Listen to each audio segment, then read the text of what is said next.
Honestly, it started with people telling me I couldn't do it. And so I was very defiant and I said I was going to do it and I was going to do it in forensics. But I also, it paired with this interest of the human mind since I was little. I always felt like I could see adults sweeping things under the rug and it annoyed me. I wanted to talk about it. I wanted to have open communication. For the most part, I have seen their childhoods as horrific with a lot of neglect. Working in Los Angeles in the gang-ridden areas, there was that type of neglect or that exposure to crime and guns and gangs. I've also seen just very neglected individuals who were raised without love in farms and raised by Nazis and white supremacists and torture. I think the biggest category for me in these settings was, is it somebody who wants to offend against kids or somebody who wants to rape adults? And I could easily differentiate them by just looking at them and having brief conversations with them. The child offenders were much more soft-spoken and meek, people-pleasing. They often had lower emotional capacities. I think it's very dangerous. There are elements that are healthy that we can use and enjoy, but the problem is we don't stay in that healthy moment. We get addicted and we go farther and farther. What's up, everybody? Today I have a very special guest, Leslie Dobson. She is a psychologist here in California, a forensic psychologist. She has worked with all types of individuals, from people that have committed violent crimes. She also has an amazing Instagram where she talks about psychology and things that are going on in the world. And I got really interested in interviewing her. So Leslie, thank you so much for joining. Yes, thank you for having me. All right. So what is a forensic psychologist? What, if you could briefly go into that for those that don't know on the channel? Sure. We can run the world. No, I specialize in psychology and law and how they play together. So I look at psychological assessments, I look at crime, I look at the people involved, and I take all that information to court and to trial, and I explain it to a jury and a judge. And I try to remain objective in doing so. Which is challenging, right? It's kind of because you got to keep your opinion out of it. And I don't know if I could ever do that, which says a lot about me. So you have over 20 years of psychology experience. Why go into psychology? I will say it was my favorite class when I was in like community college and so forth, but why you? Honestly, it started with people telling me I couldn't do it. And so I was very defiant and I said I was going to do it and I was going to do it in forensics. But I also, it paired with this interest of the human mind since I was little. I always felt like I could see adults sweeping things under the rug and it annoyed me. I wanted to talk about it. I wanted to have open communication. So I, from a very early age, saw people's, I guess you could say, fall from grace. And that connected with my defiance and wanting to work with criminals. I just kind of blasted off into forensic psychology. I really want to know more about the criminals and kind of some of the things that you've experienced. And we're going to get into that. I think the audience would want to know as well. In your practice, is there a challenging part of being a forensic psychologist? I mean, if you're working with criminals, you're working with children, families, obviously there's you have to have tough skin, so to speak, to see or hear some of the things you see. How do you get around that? It definitely impacted me more 20 years ago. I've learned to leave it at the office, let's say. But there are a few cases that I can't get out of my mind, and I really rely on my own therapist to process. Oh, so you have one as well? I have two. Oh, you have Yes. two. Oh my God. I think this is my therapy, talking to you and others. That's crazy. And, the mind is so intricate. This kind of reminds me of like the Sopranos episode where you had, he's a violent mobster. She has his therapy sessions, but she has a therapist as well because of everything she hears from him or others. Um, but the mind is so interesting. I remember psychology as being my favorite subject, and not only for the reasons of how people act, but more how to socialize. I think the psychopath part of it, or the forensic part, or the criminal part, is even more intriguing. When you were doing that, did you ever feel in danger where you're kind of in a room maybe with a person that's, you could obviously tell is not right, but or is that something that attracts you to an individual like that? I could feel danger all the time. In the outpatient setting, I worked with high-risk sex offenders who were released, and they had ankle monitors. I had this cute little puppy. She was one of those Caesar dog food puppies, the white ones. And I would bring her to sessions with the sex offenders. And it was so interesting because the more psychopathic they were, the more she would stay closer to me. Really? So the dog And detected it. and it was validating because they were more psychopathic. So in those settings, I could feel it. I could actually see it in the dog. When I was inside the locked facilities, I felt like I was going to be attacked all the time. I felt so vigilant and on guard, and then I was attacked, or I would see attacks every single day. My gosh. And did you ever say, well, this may not be the career for me based on kind of those type of feelings? Yeah. So when I got pregnant, I Okay. started to see some of the patients in the waiting room where there is more security. And I had a very high functioning gang member come in, very psychopathic. And he said to me, you've been good to me, and I just want you to know that they're taking bets on who's going to kick your belly. Okay, I don't blame you. And you know what? I think we had a similar past guest, the How Not to Die guy. I think I think you have to kind of know some of these moves going into these places and survival. Do you see a common trend between, let's say, these psychopaths in terms of maybe violent, and we could discuss violent first, and non-violent, where they're molesters and so forth in their childhood? Is this like a commonality on all of them, or is it here and there that could tell that story? Most part, I have seen their childhoods as horrific, with a lot of neglect. Working in Los Angeles in the gang-ridden areas, there was that type of neglect or that exposure to crime and guns and gangs. I've also seen just very neglected individuals who were raised without love in farms and raised by Nazis and white supremacists and torture.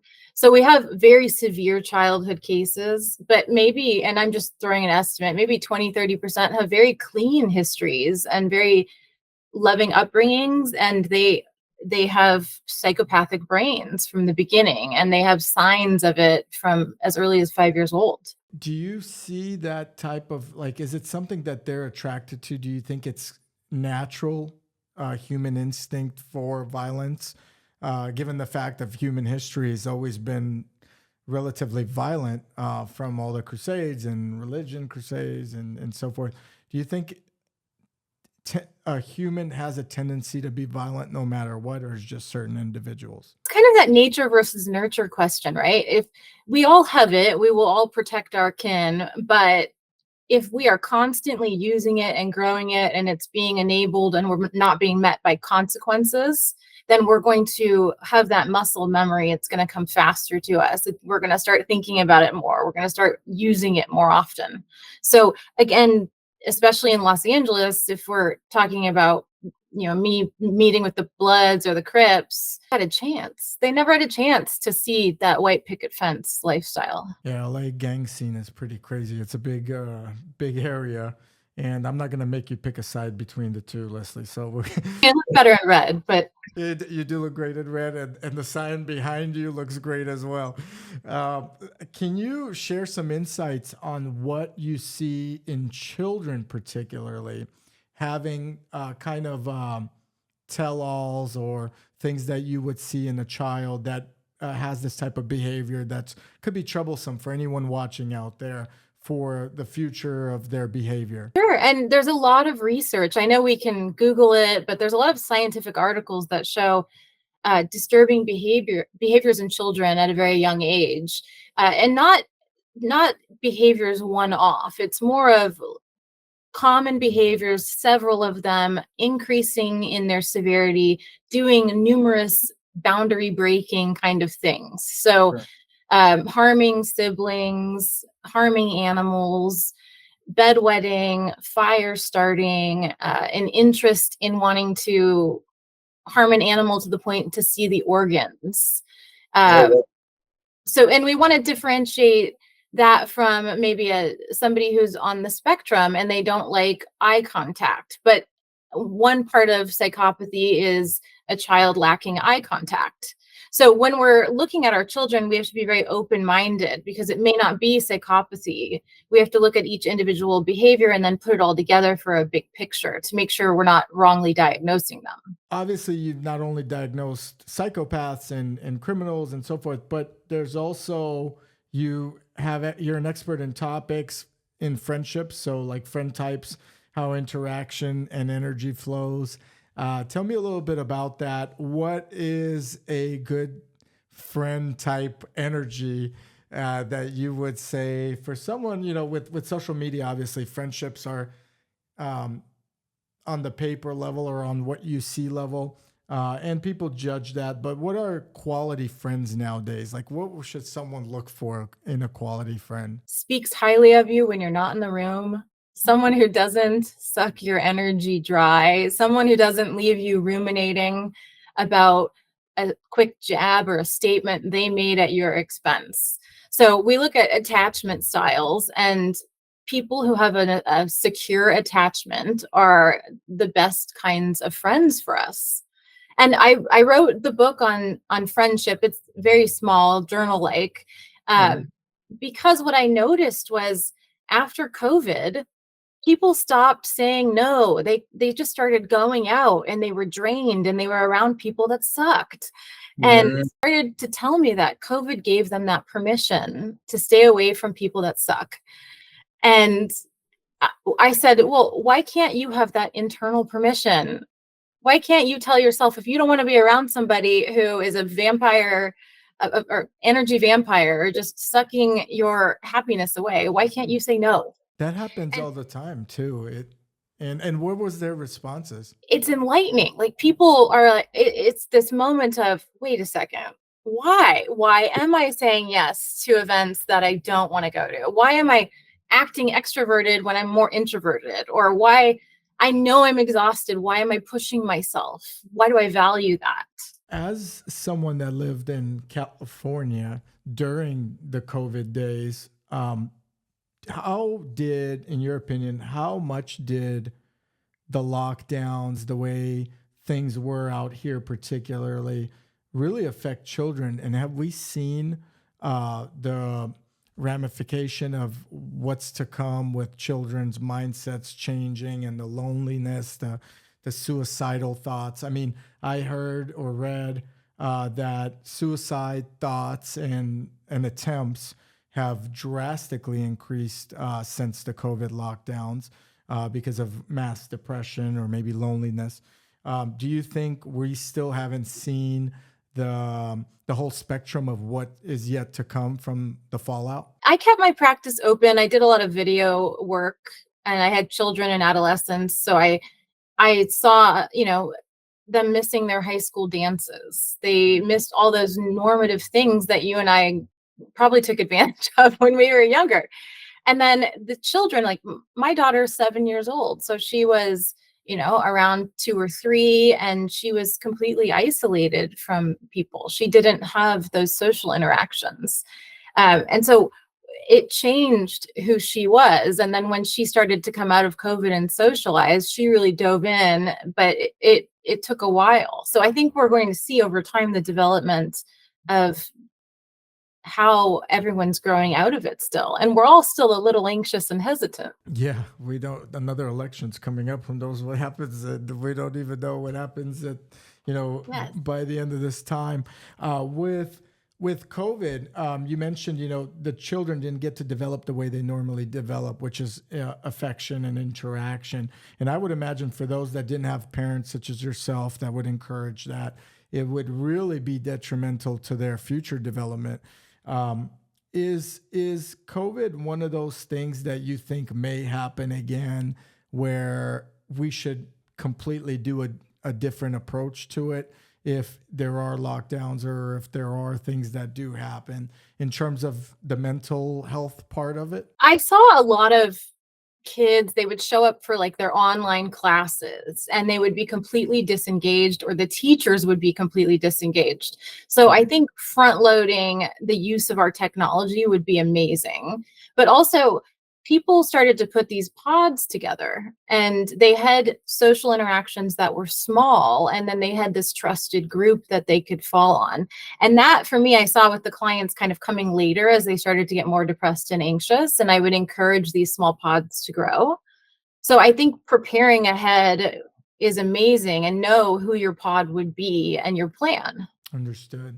Yeah, that was my concern, is just the development of children. I think it's so they are inside enough as it is with their phones and their video games, and boys and girls are obviously different, but when you take away the outside element altogether, it's not fair to them.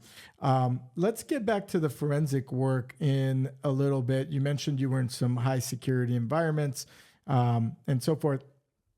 Let's talk about the sexual abuse aspect of that part.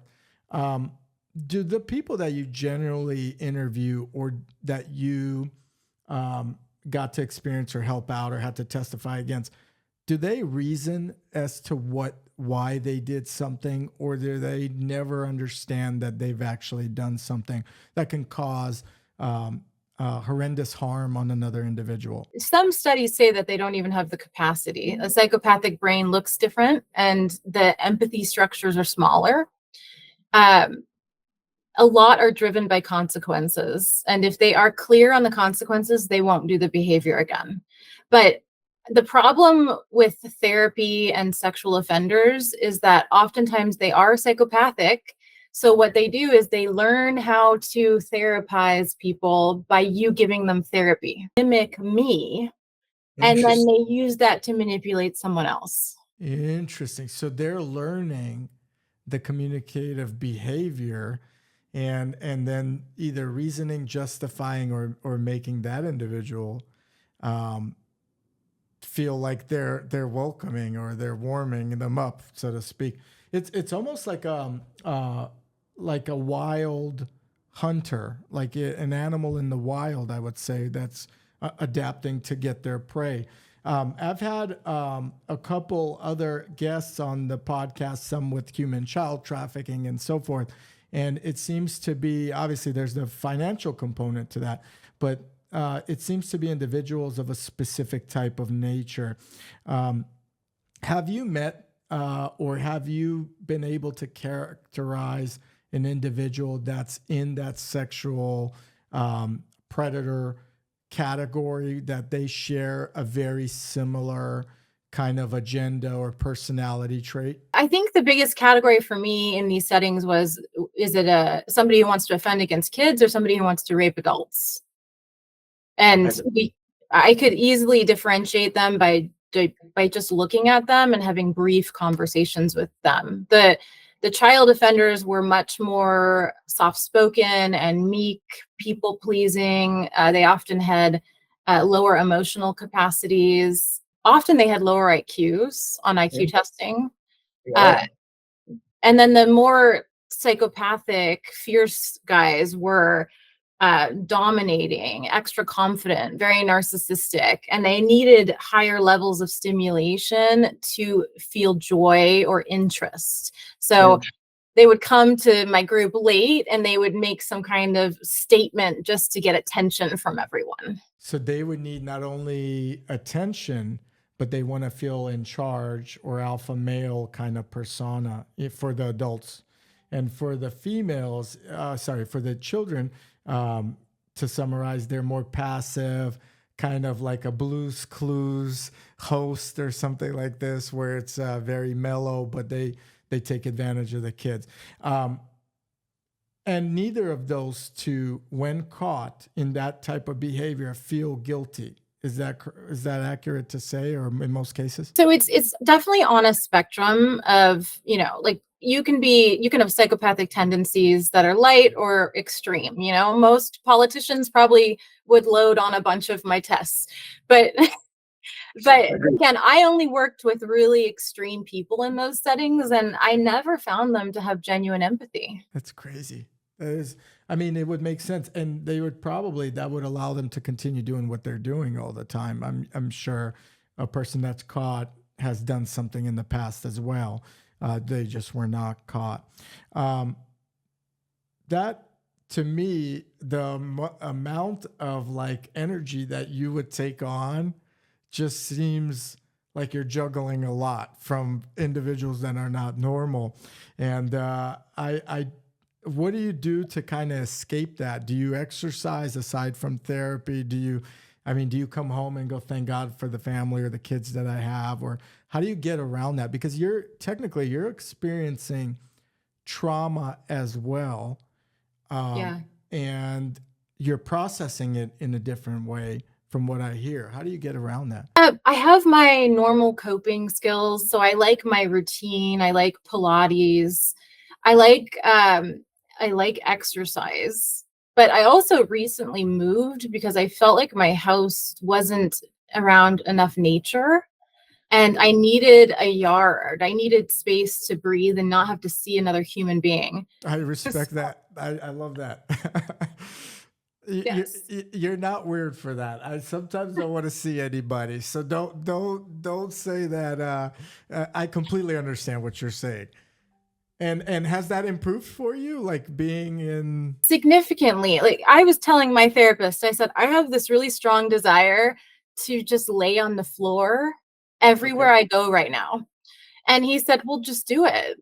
And I said, I can't just lay on the floor like in the grocery store, but now I can lay on the grass in my backyard and I don't look like a weirdo. Like I have now areas where I can just lay, and I just like want to be one with the earth and not in the crazy world that I live in. Makes sense. It makes sense. I haven't tried that yet. I'm going to try that after this podcast. I'm going to lay down somewhere here. With you and your psychological experience and over 20 years, you've also built a pretty decent Instagram following. It seems like you've covered some interesting topics, funny topics. Why start an Instagram, and what have you learned on there? Because in your world, I think it's a little different than a lot of other Instagrammers that are posting pictures of themselves pretty or showing how hard they could punch something or whatever. I only started this 6 or 7 months ago. Just it's really grown, and I think people are interested in these topics, but they don't want to do deep dives into these articles. They don't want to be inundated with how horrifying the world is. But if they can hear 30 seconds of it, build their awareness, and move on with their day, it's a nice way to still interact with it. And so when I started to do it, I thought, I need to be able to get this message across to not just one person in therapy or a jury. I want a bigger audience so that we can spread awareness faster.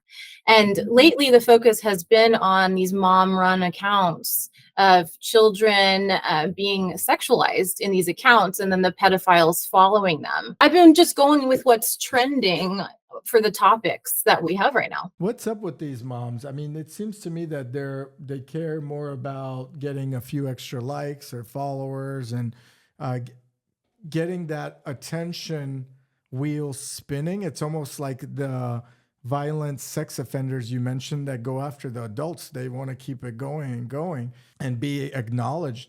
I know there was one recent where the woman was a big YouTuber. Is that the one you commented on, where she got caught and there was someone in the car and the kid's complaining, but she's totally on her Instagram? You made a little reel about that. There's so many YouTube families. Do we call them vloggers? I'm not sure. I mean, I think the money is, I know the money on YouTube is significantly better than the money you make on TikTok, but the money on TikTok is still really good. So you've got these people that are starting to, it's not hurting their child. So what's wrong with it? Even though they're getting messages from pedophiles asking for used leggings. There's this difference between, okay, I'm in my house, I'm just videotaping my kids, and I'm not respecting or thinking about what I'm enabling or perpetuating in the rest of the world. How dangerous is Instagram right now towards children? I don't know if you heard, but Florida, for example, just banned anyone, or in 2025, I would believe it goes into effect. Anyone under 14 cannot have a social media account in Florida. Do you think this is a good move? Do you think it's a bad move? And how dangerous is social media for not only parents that aren't aware of what they're doing, but also children that don't care what their parents think, so to speak? I think it's very dangerous. There are elements that are healthy that we can use and enjoy, but the problem is we don't stay in that healthy moment. We get addicted and we go farther and farther. So even if a 14-year-old can't have an account, a parent can sign the account for the 14-year-old. And so I actually asked to partner with Bark software because I wanted to try out their software where they look at the back end of the accounts and the games to see where the creeps are. So I asked them they're going to send me one of their phones, and I want to start, if my daughter's going to play a game, I'm going to have her play it on their phone. And I want to see how good the software is at telling me that there are creepy things or messages coming up. I'm glad they're having that with AI. That's kind of a positive AI experience where they could catch these predators. I've had an ex-Navy SEAL on the podcast who does now fights against child trafficking. He said they put out a sting on Facebook. Just a young girl posted a picture. I think she was 13, nothing revealing, anything like that. And over a month, he said they had 5,000 hits of predators trying to meet up with this girl, which is crazy. Yeah. And he said it was not enough. They don't have enough manpower for the amount of individuals that were sexually driven to this fake profile. Hopefully AI fixes that because it could weed out and start doing these things.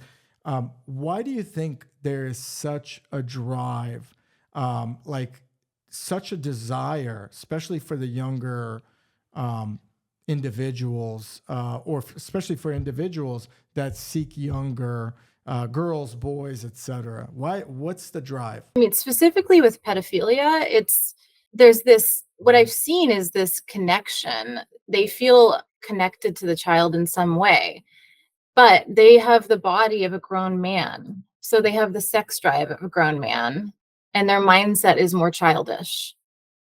And so a lot of the time I've seen when I've talked to them, their desire was because they felt connected to the child, or their desire was that they wanted to teach the child and protect them, teach them how to have healthy sex. Weird. So they think they're helping the child. Yes. And so I also had a discussion with a criminal lawyer in regards to this, because as a public defender, this lawyer would defend or get assigned these cases to defend such a predator.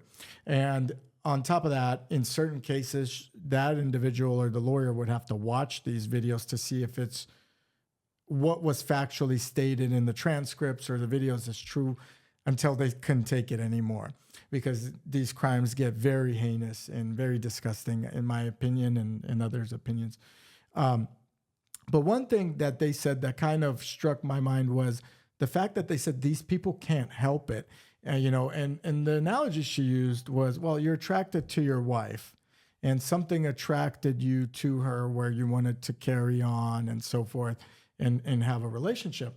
And these individuals are attracted to a minor. And to me, that seemed to kind of justify, or it was kind of a justification as these people cannot help themselves to be with an individual. Is that something that you can accurately or maybe can say is a valid statement, or do you still think they should be able to kind of process and say, this doesn't make sense? That gives me the heebie-jeebies. I agree. So I was coming from the lawyer. I was like, really? Like, this doesn't make sense. Crime enough, you become a criminal. If somebody is interested in anime or cartoons that are younger and they're having to search for certain images and the fetish starts to build, yes, they have the wherewithal to say, hey, if I'm going to have to look beyond what's readily available, maybe there's something wrong with me and I need to go see a professional. Then we start to hide it more, and we have these fetishes that no one knows about. We have these secret lives. Yes, that's a very obvious sign that you're going down a path that is not good. Why do you think there are so many people down this path? Like in America, especially, we're one of the biggest consumers of child pornography and all. In other countries, of course, the age limits are different and so forth. But why in America is it so profound? Not only are we like the biggest drug abusers out here, but pedophilia is and child not only child trafficking but child sex and slavery. It's very big. Why America? Why do you think why is it in our culture? Hard to say, and it might be outside of my scope to even really comment on, but I feel like in America, we talk about it more, we bring it up more, it's more in the media, and we're more aware of it. But I've had countless pedophiles who said that they frequently took trips to the Philippines to fulfill their needs. And so I don't know if it's because we are more aware of it here, or we're enabling it, or simply just talking about it more. But I do find that social media gives access to easy images that people can manipulate in their mind. Do you think Facebook, Instagram, Google, they're all doing enough to kind of stop it, or are they not doing enough to prevent it from happening? They're not doing enough at all. I interviewed at TikTok once to be the person who takes down the images right away if they are questionable in any way. And after 5 or 6 interviews, they took the funding away from the job. My God, really? And I was saying, I'm willing to sit there and look at the most horrific things in the world so that nobody else has to. And you're canceling the job. That's incredible because they're very profitable. And it seems to me that it's a big problem, and they choose kind of to turn the blind eye in that category of what should be regulated, right? And then they regulate other things that are beneficial to politicians or whatever. What are some of the boundaries you could set now with Facebook, Instagram not doing enough? What are some boundaries parents should set, or a mother should set, or a father, for their children with social media? Because I let my daughter go on certain social media accounts, and she loves to make mini cakes, and but I explained to her she can never look at an account where there are adults. It can never be a male adult alone. And if it's children alone, I need to know about it.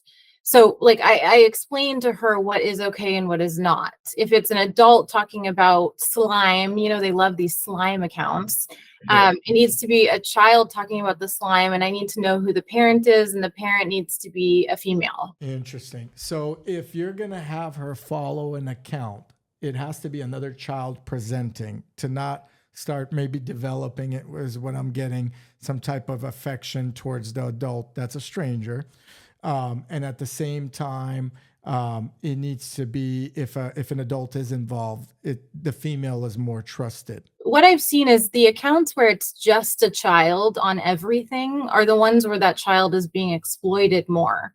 If it's a child and a mother, the rates of pedophilia and grown men saving the account are a lot less. Grown men are going to save the child only images. And then on the other side, if it's a child and a father, I think a lot of these accounts are questionable and odd. Like the one I mentioned where they encouraged their 3 young daughters to feel the faces of men while they had blindfolds on. I saw that. What was that about? That is so weird. It's a deep dive, right? As I started social media, I'm getting videos like this, and I am just appalled. I think it's crazy. Like I have 2 daughters and a son. There's no way they're touching another man's face. It's like this is prohibited until you're 25 or so. I don't know. That's crazy. And someone just sent me a 2014 video of high school students lined up, and then the high school students were blindfolded, and the parents French kissed their children. 2014, apparently the principal made a public apology for it. My God. Okay. In our school, Leslie, me and my wife are considered overly strict when it comes to sleepovers and all these things. I have a no sleepover policy with my daughters or any, my son, etc. If someone wants to sleep over, another parent of some other family needs to be in our house. I'm not dealing with that either. Are sleepovers like off the table in your home, or am I being overly cautious with just these type of things you're mentioning with kisses and face touches? Off the table in my house. Because we can't spot a predator when they're in the initial stages of grooming a child. And even, there are more cases of juvenile sex offenses than adults. And the reason we don't talk about that a lot is because they're protected. And we also don't stigmatize it as much as an adult. But CPS is aware of far more juvenile against juvenile or child sexual attacks in the home. And I would imagine even not all families come out with it, and they try to brush it under the rug too. Right, because they don't want to disrupt the community, the school. And it's hard to say that kid on kid playing around is as devious as an adult harming a child. That's deep. Okay, yeah. I'm happy you said those sleepovers. That made me feel much better, because we were being judged with wine and crumpets, and I'm like, no, it's okay. Now I'm gonna look at those people even more suspiciously that encourage that. What I will do with my daughter is, when she wants to have a sleepover with her best friend, we'll go to a hotel. And I get a room, and then her best friend and her mom gets a room, and then we'll hang out, have dinner, and then we'll sleep in our hotel rooms. And they love it. I see. So what you're doing is you're getting 2 separate rooms. You're with your daughter, safety, and then everybody plays, they swim, etc., and they stay up late. That's a brilliant idea, actually. Yeah, and it works well. It takes away her need for the slumber party. And there's no liability. There's which is a big thing. When I grew up, I didn't grow up around with people with pools and stuff, but when I grew up, we didn't have that. But now I take my kids to a party, and they make you sign liability waivers and all this for birthday parties. I'm like, whoa, what is going on? So the world is changing.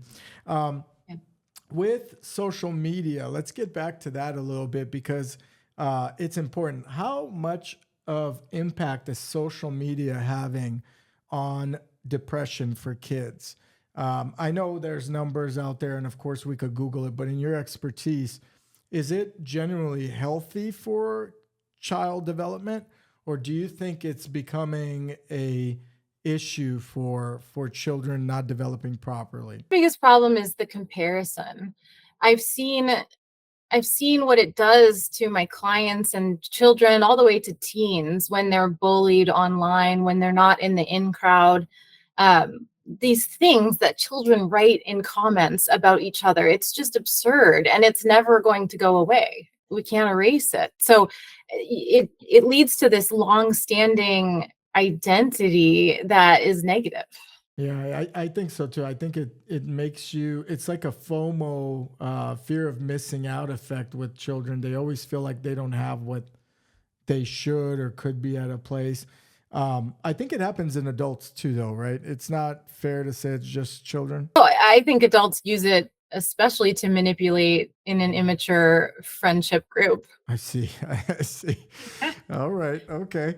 Okay. So your recent book, The Friend Cleanse, focuses on identifying energy vampires. And energy vampires, I would imagine, are people that drain you from doing better.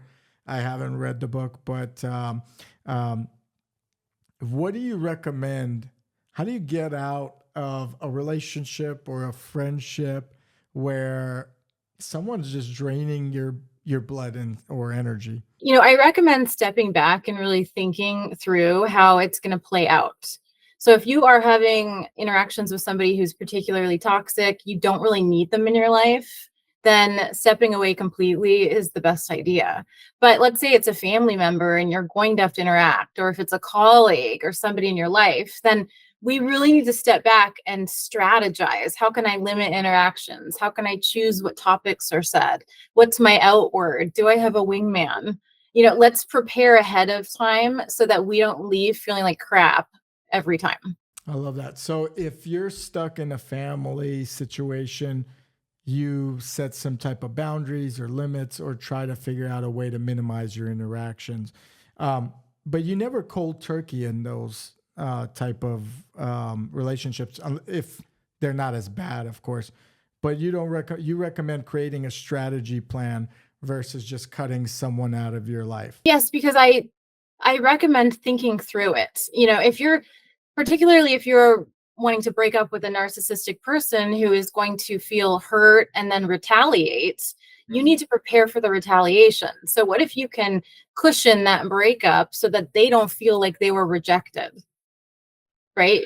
What if you have a friend and, oftentimes there's this debate, how close do you let friends in? Right. And because if you let a friend in close and then you break up with that friend or something happens, then people's feelings are hurt versus having an acquaintance. You don't talk to them for a month or two, et cetera. It's not a big deal. What do you recommend for friendships that tend to, you're close one day, you're not close another, but you let them in kind of close? Do you strategize an exit, or what do you do to make sure you're not kind of, butting heads with each other anymore? I think we have to be aware too of how we show up to the friendship. So if, it might not be a good fit, right? If we're pulling somebody in too much or they're coming on too strong, then we're not a good match at this point in our life. And we need to start to set boundaries around the friendship, what it looks like, the timing, the topics. So I'm big on stepping back, strategizing, and setting boundaries that fit for the energy you have in your life right now. Are you married? I'm married to a psychologist. That's like two lawyers getting together. What do you guys talk about? Oh, I think it would be the opposite of lawyers because when we fight, it's so calm. So you're not argumentative at all at home. I don't feel like you're understanding me. And he'll say, well, I feel like you may be projecting something from your childhood. That's funny. And does married to another psychologist allow you, do you feel like it gives you a certain bond of understanding each other, like where you're in the same workforce and so forth? Definitely. When we worked in forensic settings, in the maximum security settings, we could tell a story in just a few words to each other about the most obscene thing. If I wanted to talk about cannibalism, I could tell them in 5 minutes, and then we just watch our TV show because we just got it, right? Professions make really healthy relationships. What about two lawyers? Is that a healthy relationship? I don't know. That's a tough one. Statistically, lawyers are not the best to marry lawyers. It's like, who wins this battle? And your maximum security things, what is one of the craziest, you could go in any direction with this, but what's one of those experiences that really gets recalled in your memory? Is it the cannibalism? Is it the rape? Is it the violent act of a gang member? I think the one that I think about probably once a week, and I don't have strong emotions around it anymore because it's been such a focus of my therapy over the years, is when I saw an older friend, an older male psychiatrist get beaten so that he was unconscious. I was the first person. It was me, and then it was the patient, and it was him. And I froze. It felt like forever. And I threw my body forward, knowing I was probably going to get brutally assaulted. And then other patients picked me up and threw me against a wall. And in that moment, I thought, great, we're all gonna die. And then they went in and they saved the doctor. Wow. And this was like a gang member or violent offender?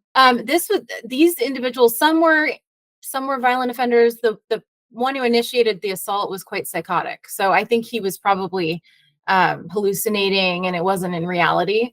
But I mean, it was the fastest moving arms in a fight I've ever seen in my life. Have you, having such a traumatic, like violent experience, have you ever considered self-defense or ever just, I know there's a lot of guys on Instagram pushing that too, but is that something you feel like a woman nowadays should at least know a little bit to defend herself in any situation? Definitely situational awareness, but also physical awareness and having weapons on you present all the time, depending on what your country or your setting allows. In California, we're kind of screwed with that, but it may just be one of those noise, like those noise things that you pop and they make a giant noise to bring alertness. It may be a whistle, but something, I categorize something as a weapon that can be used to just defend your integrity. Do victims often, like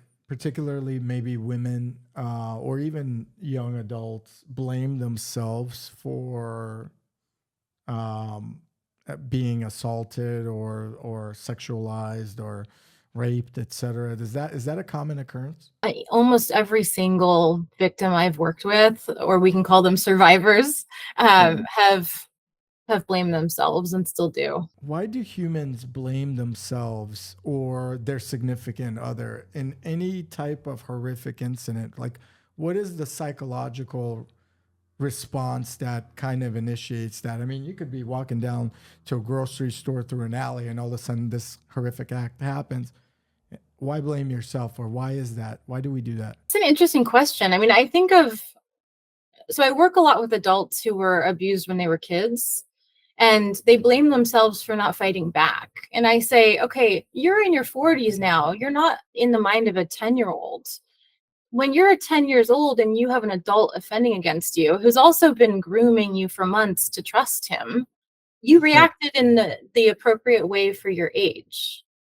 So I think what we often do is we look back on the incident with the judgment of our sound mind, of our calm mind, as though that was present when the incident happened.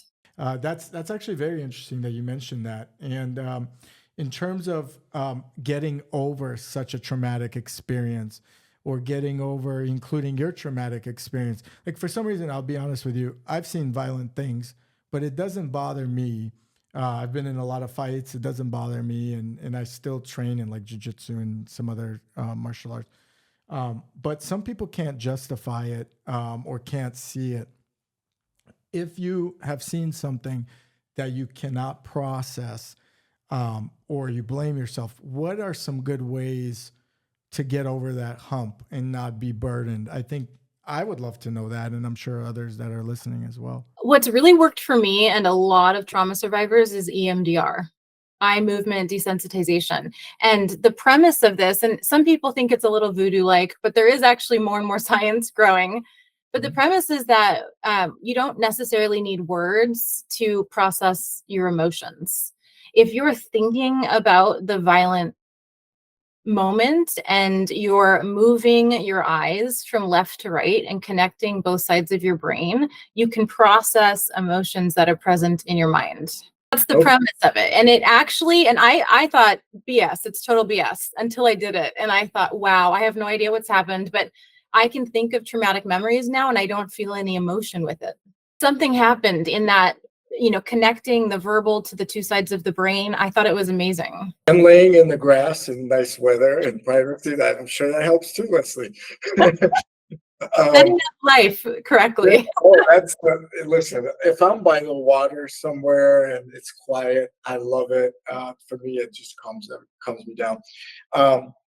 So your title, getting back to the Friends Cleanse, anyone obviously that's detrimental to growth, you cleanse them out. Would you say that's accurate? Maybe you bookmark them. If you really like them or there's something there you want later, you bookmark it. But you have to really own up to where am I at in my life, and is this person adding or taking away from it? I love that. And then with social media, since you've grown this quite a large following in the last 6-7 months, do you get like these know-it-all moms that come at and judge you, and obviously that's kind of a form of bullying. I've noticed with a lot of my female guests, they get so judged on everything, right? It's like, it's crazy. And even in the comments from people they don't know and probably will not watch a future podcast with them or whatever, but it's like people are so nasty. They just want to throw out a nasty comment to get attention. Do you get judged, and how do you handle it? I get it all the time, to the point where I get cease and desist letters from lawyers. It's because the content is getting quite controversial. Is the more you comment, the more my video gets pushed out, the more it spreads. So if you want to waste your time saying anything in the comments, then you're just helping my message go forward. Yeah, haters are the biggest fans, I like to say. So they boost you up. When you get a letter like a cease and desist, are you panicking, or are you kind of immune to those at this point? I'm a bit immune. I mean, I was waiting for my Uber Eats the other day, and I left my door open, and I had a knock, and I was getting served. But oh, damn it! Like, why did I leave my door open? Not why did this come in? Why is my door open? This is great. Yeah, that's, controversial topics though are necessary. I feel like if no one talks about it, then it goes nowhere. I feel also like my channel on YouTube started with, just financial stuff, entrepreneurship, things I've experienced. But as I got into some of these other topics with the child trafficking and this and that, something deeper, it gets demoted. You can't earn money on it with YouTube for whatever reason. I try to promote it on Instagram, a good cause, right? Like fighting child trafficking is a good cause. Yet they don't want to promote it. They don't want to talk about it. They don't want to push it, and you won't make money doing it. I think that's crazy. And I think it kind of shows you where our society or our social media viewpoints are on these topics. Because why else would you not allow someone that is fighting something for a good cause to not be noticed? What is your thought on that? Do you think, because you're getting these desist letters and so forth, do you think social media, or even there's like a bigger group of individuals that want these things to happen? Interesting, because one of the videos I made, I used words like child pornography in it, and it in 3 days reached 20 million people. Oh, wow. So you've had a big opposite to it on TikTok, but I'll make a video with the word poop in it and it gets silenced. I can't navigate it. I really don't know. So crazy. What is one of the most successful videos you've made? What was the topic of discussion? One was rehashing the New York Times article on how they looked at 5,000 accounts of child influencers, and 82 million saves were adult men. Started the video was, when you can't get child porn, when a pedophile can't get child porn, do you know what they use? So it's basically the social media. They're using it. Oh my God. Yeah. That's crazy. That's insane. All right. Well, what I learned from this podcast was the fact that I need to be more vigilant. I need to get my kids off social media. They can only follow kids. And if the dad's in the picture, something's going on, or the man. This is deep, Leslie. You've got me all worried. I don't think I'm going to lay down here after. I don't think I'm going to lay down for a while. Let's talk a little bit about you. You mentioned, obviously, you're married to a psychologist. You have 2 kids, I believe, or 1? 2. 2 kids, a boy and girl? Yeah. Okay. And what are their ages? My boy's 3 and my daughter's 7, and they're both in karate. He's not good at it at all. He keeps pooing his pants every time he goes to class. I'm not sure why. Do you think he's scared of it, or do you think that's He's normally like a 5 p.m. pooper, but you I mentioned don't. poop twice. We may get banned. Damn it. And he keeps asking his sensei for donuts, so I don't think he's taking it very seriously. That's my dream, is to get my son into jiu-jitsu, which I've been doing. But how do you encourage kids at that age to continue going? I mean, you've probably had really good experience with that.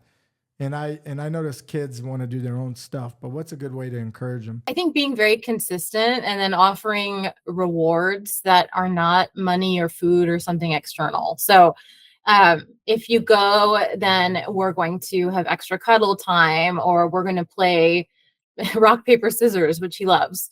But the consistency and then the reward after, and then he's seeing his sister do it in the class before him. And when you take your kids to karate, just curious, do you leave them there, or are you there presently to make sure they're okay? I stay. Good. Okay. Good. Yeah. That's smart. Me now for an hour. So I was testing. I was going to say, wait a minute. This lady, Leslie's been telling me this whole time, don't leave your kids anywhere, but she leaves them with Sensei Dan over here. It's not a good thing. All right. Yeah, I agree with that. Now, as we kind of wrap this up, and I enjoyed our time, and I hope you did as well, I always ask my guests, if you could go back in time and see the Leslie of before, a younger developing you, what advice would you give to yourself? And do you have any regrets? But mainly, what advice? I'd say listen to your gut. And even though people are telling you you're too young to have these strong views, keep going. Because I feel like I was hampered by invisible ceilings from a very young age. And even if my message back then was ill-informed or lacking wisdom, it hampered my personality. And then I got into a job that continued to hamper my personality. And now that I've quit the government, I feel like when I was 20, before people squashed my personality. I love that. So basically, you could dream bigger. I saw a post that said, and this is kind of a quote that stuck with me. It's like, how big would you dream if you know that you could never fail, or nothing you dream of would make you fail? And to me, that really opened my eyes as to how much a person can do. And where do you see this Instagram thing going for yourself? Because I'm sure you didn't expect it to blow up the way it did. I think maybe a TV show. Really?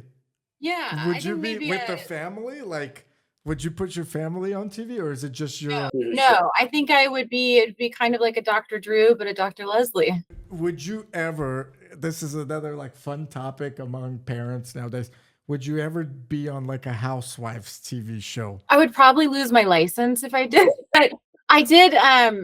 I've thought about it, but I don't know how I would be able to contain my judgment, with a microphone or. I don't know. That's like, that's tough, Leslie. I don't know. Because it is acting, but it's not all acting. It's not as clear as me saying, okay, let me look at the Joker and tell you how he played that role. Something would slip up. Yeah. You would have to change the painting behind you or the picture behind you. I agree. I don't think I could ever do it. And I personally would not want to do it, but this topic got brought up, and I was talking to my wife, and I was like, listen, we would be divorced by like month 3 in this show. It was like, this is crazy. I had a guest from one of those shows on, from a Miami housewife. So it was really interesting to hear what his perspective was, how they skew everything and so forth. So, but I think you could be really good at it. I think the topics you have on your Instagram are great. We're going to obviously link everything below. I truly appreciate you sharing the awareness necessary for vigilant parents, and even I would say any parents. And I do wish that I don't think all parents are good parents, or are meant to be parents. But I do wish that the social media platforms would do a little more to combat those 82+ million men that saved a kid real, which is so weird. Yeah. Yeah. But anything else to add before we get off? Anything you want to comment or something I missed for the parents out there? No, I mean, my website is Dr. Leslie Dobson, and there's like a little interactive game where you can place your friends on this sphere, and it's free. You can practice if you want to go on it. I just made it because I visualized it one day. And what is the game? What's the win or the loss? What is the game about? Energy. Your energy. So you're in the middle and you move people around. You decide if they drain you or they give to you. And then as you move them around or add them, you see your energy go up and down. Have you ever had to get rid of any friends yourself, Leslie, because of energy? Oh, yes. All the time? I see. Oh, yes. I see. And do you feel like they still are your fans, even though as you're getting more popular, do you feel like their energy is still present with what you're doing? It depends how it ended. There are definitely some people who would never have spoken to me unless I had a large social media following. Seeing more of the users come out now, which I didn't expect because I didn't expect to be here. How do you filter those? Because that's such a fake, it's a fake approach in my opinion, right? It's very fake. I usually just remain guarded and polite. I got a lot of anger and hate in me that I could put there, but there's some other places that need it. You're going to save it for the United Airlines phone operator during a delay. I got it. I appreciate it, Leslie. Thank you for taking your time. I really had fun here. I learned some really good things, and I learned the fact that I'm not a crazy dad that doesn't allow my kids to sleep over and so forth. The hotel idea is brilliant. And now I'm going to go and lay out somewhere and see what you experience. Hopefully nobody bothers me. I hope you enjoyed your time. Thank you so much, Dr. Leslie Dobson. Guys, you heard it here. We'll link everything below for Leslie, and follow her on Instagram. Some really engaging videos. Also check out her website. Put yourself in the middle and see who the negative friends are, and then set boundaries. Right, Leslie? Exactly. Thank you.